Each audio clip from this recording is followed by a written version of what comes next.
This is Lizzie. We've never had what you might call a conversation, but we certainly communicate. Lizzie lets me know when she wants food, when she wants attention, when she is happy, and even if she is sad. Lizzie has a lot to say, and she says it every day in her own way. "Let's go outside," or "I want that chicken, please," is communicated with a glance, a whine, or a jump at the door. Lizzie does not talk to me like another person might, but she's pretty successful in letting me know what she wants. Lizzie and I can coexist peacefully together and are able to communicate our mutual needs and desires. But do animals, like Lizzie, have what we would recognize as a language? To answer this question, it might first be useful to clarify how we should define the term language. Linguists generally agree that to be considered a true language, a form of communication must share some or all of the following.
So, what do you think about that, Lizzie? If this is what linguists agree makes human language distinctive, how do they generally describe animal communication?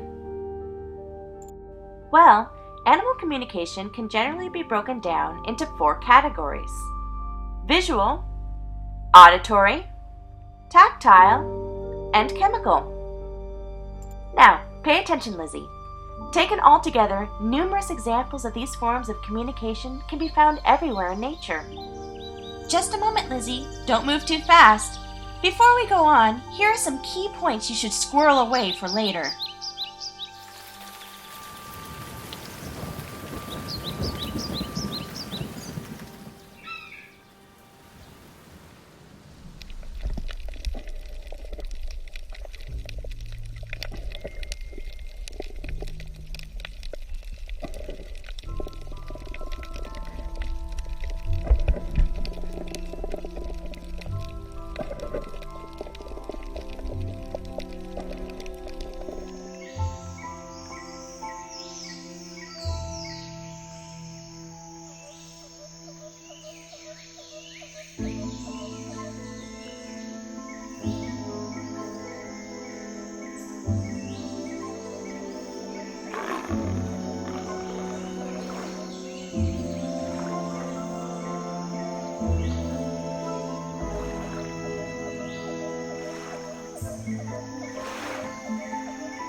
Hello again, Lizzie. Oh, do you want to play Chase the Stick? Do you want me to play Chase the Stick? Or destroy the stick, whatever comes first? Yeah, I think Lizzie wants to play Chase the Stick. From all that we have learned about animal and human communication, I think what soon becomes obvious is where the lines blur instead of where they are drawn between us. After all, we are none of us aliens here. We are all of us native speakers of Earth and are part of the natural web of life.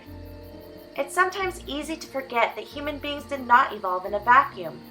We are deeply linked to the rest of the animal world and owe so much of what makes us special, not only to the innovations of the countless species who came before us, but to those who are still with us and continue to inspire us today.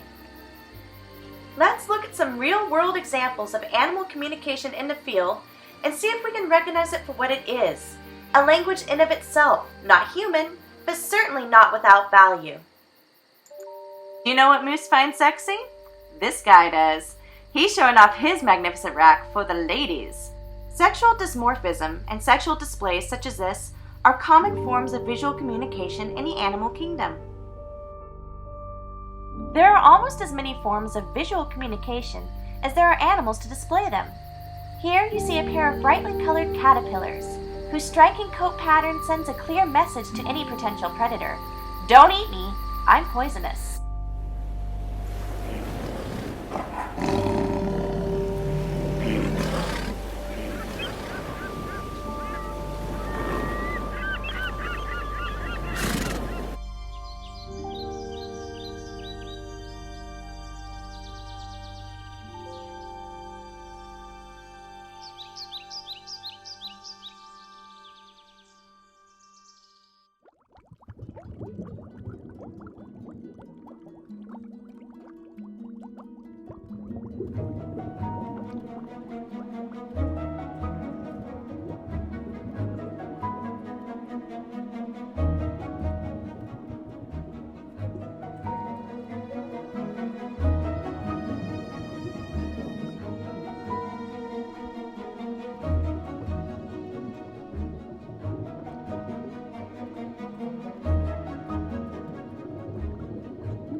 All this brings me back to you, Lizzie, the wolf in my parlor.